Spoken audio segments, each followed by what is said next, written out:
Ayan, alright, nagpalit po tayo ng bagong stator coil kasi yung problema po ng motor ni sir ay nawalan po ito ng kuryente, nag-shutdown po lahat at nawalan po ng function, no?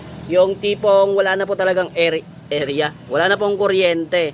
Tapos nagpalit din po tayo na ito talaga kasi nga po may problema din po yung kanyang pulser, no?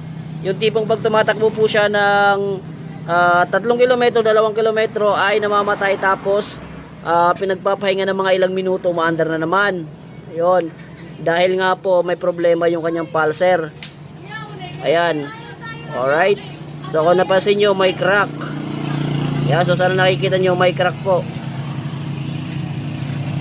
Ayan, so may problema na po yung kanyang pulser, kaya nagpalit din po tayo nito ng kanyang stator coil. Tapos ito po yung nasunog, ito yung nasunog, kaya nagpalit tayo. Hanapin natin, sana yun.